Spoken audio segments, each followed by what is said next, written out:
How to do leg workout at home. Side leg raises. Lie on your side with your legs straight and piled up. Raise your torso with your arm, as shown, or rest your torso on the mat.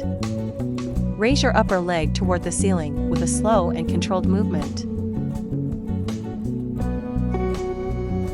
Make sure you lift from the waist and hips, not your lower back. Go back to start. Repeat on the other side.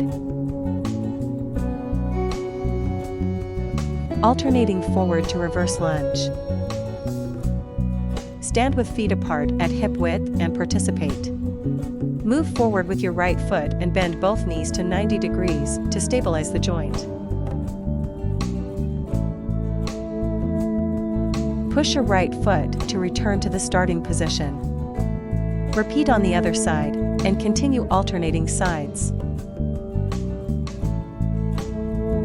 Reverse lunges with knee lifts. Begin to stand with your feet at shoulder width apart. Turn back with your left foot, sit on the ball of your foot and bend both knees to form two 90-degree angles. Push on your right heel to get back into shape.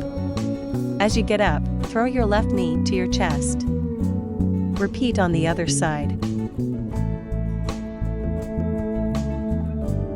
Thank you for watching and subscribe my channel.